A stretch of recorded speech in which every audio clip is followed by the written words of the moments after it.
It started with a pair of clippers, not in a polished barber shop, not under the glow of neon signs, but in a dim living room with a cracked mirror leaning against the wall and a cousin who trusted you far more than he should have. You weren't chasing a trade, weren't dreaming of opening a shop. You were just trying to help somebody look halfway decent before Monday morning rolled around. The sides got faded, the line pushed a little too far back, and the brush came in like a prayer, trying to smooth over mistakes.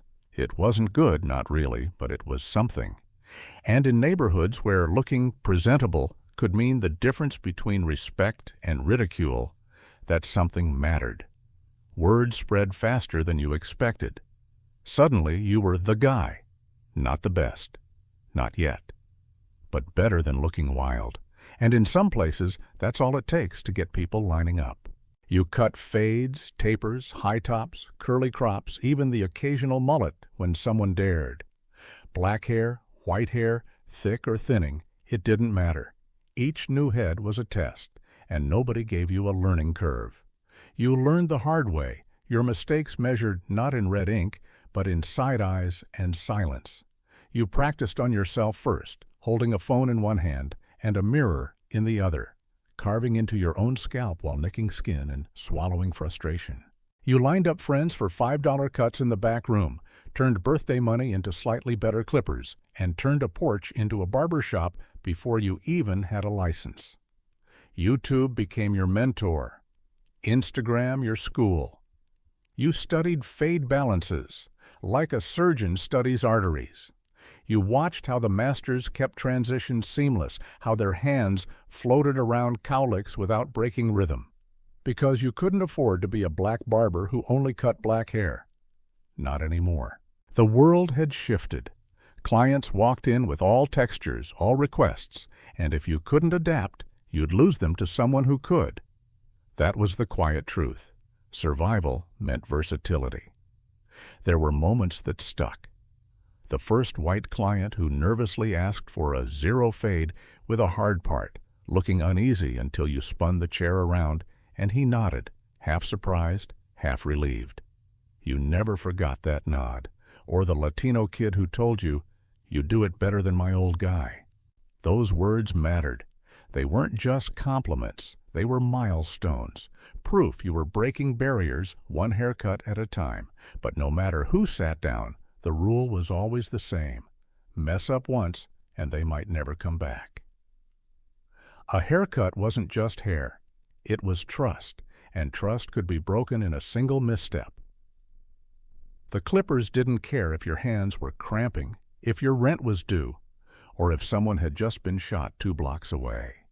Clients only cared about the mirror spin, the blend under the light, the line sharp but natural. That's all they carried out the door. And when you got it right, when the fade melted just right, when the edge looked painted but was nothing more than raw blade work, you didn't need thanks. You saw it in their posture, in the way they checked their reflection in their phone camera before even saying a word, in the way they walked out straighter than they walked in. That's what kept you going. Because you weren't just cutting hair, you were restoring people.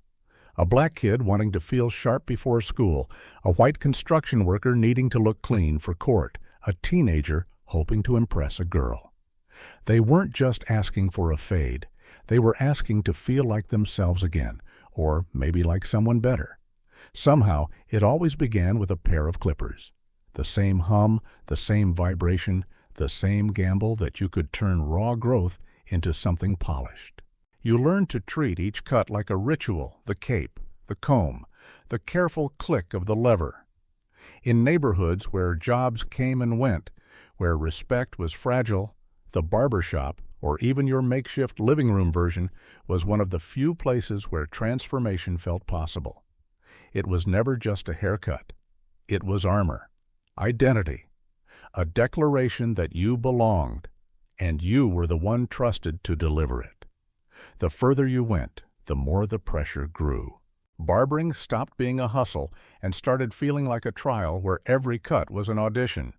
The stakes were simple but brutal, flawless or forgotten, because good wasn't good enough. In this world, you had to be butter smooth. A fade had to melt. A taper had to whisper, not shout. The edge had to be sharp enough to look painted, but natural enough to fool the eye. You learned the hard way that black hair doesn't forgive. You can't fake a clean taper on tight curls. Push the crown too far, leave shadows in the blend, or mess up a hairline, and you didn't just lose one client. You lost his brothers, his cousins, his friends, maybe even half his block. But white hair wasn't easier. Straight hair showed every misstep, every notch, every mark the blade left behind. A zero fade into a disconnected crop had to be seamless, or your client's eyes would widen in panic. Latinos wanted their parts clean but not too deep, their blends smooth but not hollow. Asians came in with stubborn straight strands that required patience and precision. Dig too deep, and the fade looked chopped instead of melted. Every head was a test, every texture its own language, and you had to be fluent in all of them. And it wasn't just about technique, it was about memory. A client might never forgive you if they had to remind you twice how they liked their taper, how they parted their hair, or whether they wanted the beard blended high or squared soft tight. Your reputation didn't just depend on your hands, it depended on your recall. You learned to carry a mental Rolodex of preferences. This one likes a high fade but hates skin showing. That one wants a low taper but insists on sharp edges. Forget, and you were slipping. So your eyes trained themselves. You started seeing imperfections nobody else noticed. You'd spin a client around and your heart would catch at a spot by the temple, a line just a little uneven. They might not see it, but you did, and if you saw it, someone else might too. So you went back in, clippers humming, not for them, but for you. Because every detail mattered. A good cut could earn you one client, a bad one could lose you 10.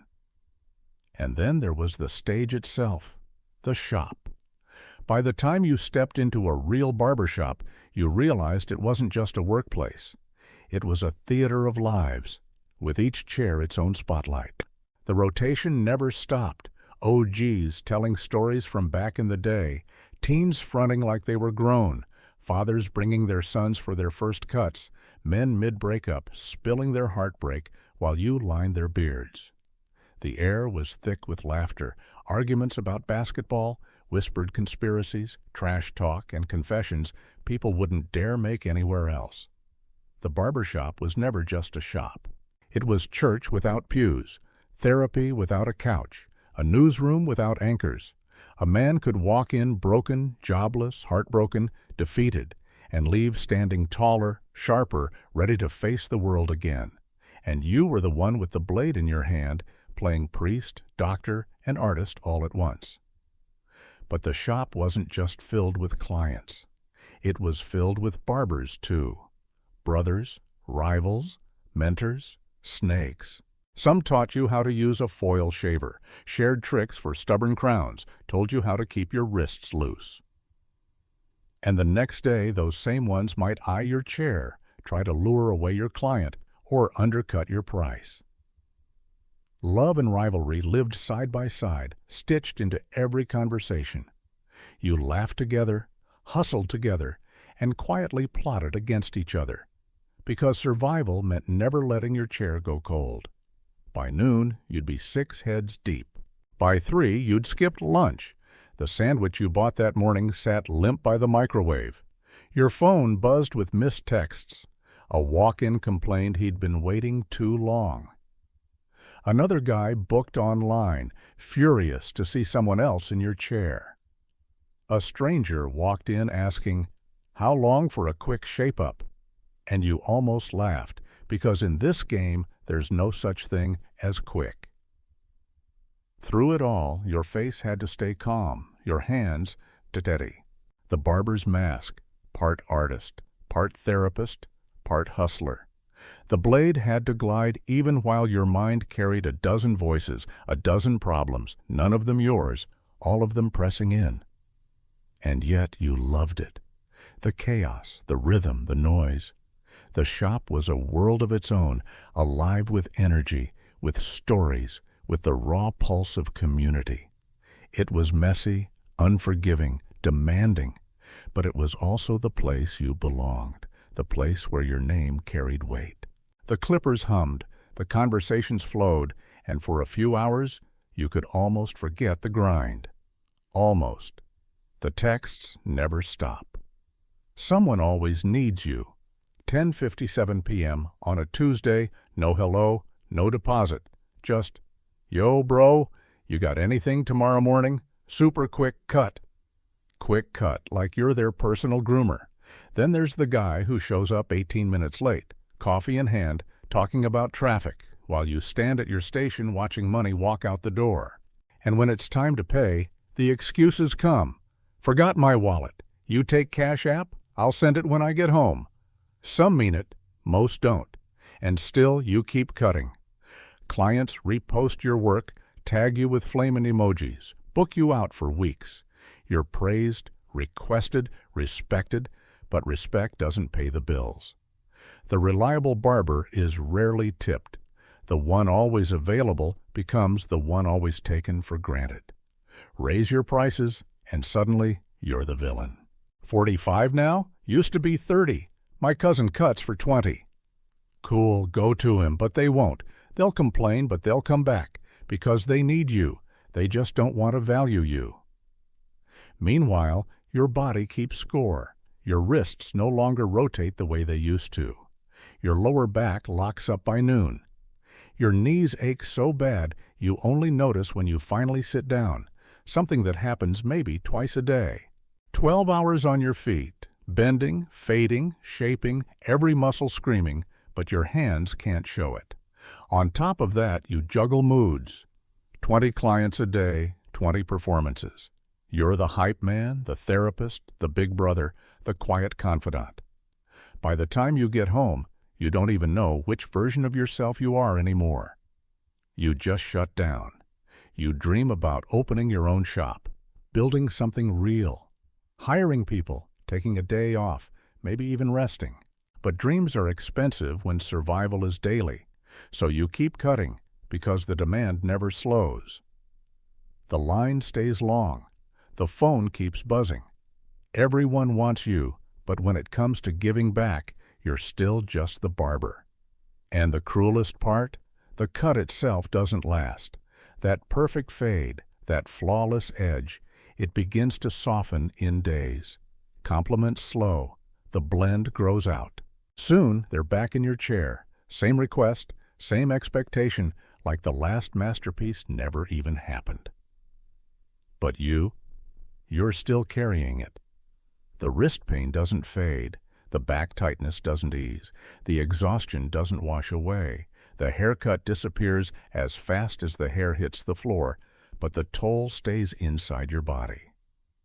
How many said thank you this week? How many paid on time? How many tipped? You don't count. You can't. Because tomorrow the chairs will fill again, and you'll need steady hands, a clear eye, and a smile ready for the mirror spin. Still, you know what it means. You know what that kid's first job interview cut means. You know what that 40-year-old man's fresh beard line means before a date. You know what it means when a quiet client with thinning hair looks at himself in the mirror and says softly, "You really got me right, bro." You gave them more than a cut. You gave them presence. You gave them a reason to stand taller, and no one will ever fully understand the cost. No retirement plan, no sick days, maybe no insurance. But clients who would fly in from out of state just to sit in your chair. A skill everyone needs, but few respect. That's why it sucks to be a barber, because the art disappears in days, but the weight, physical, emotional, unseen, stays with you. And yet you show up again. Same chair, same tools, same chaos. Because somewhere deep down, beneath the pain and the grind, you still believe in the magic of what you do. Because somehow it always starts with a pair of clippers.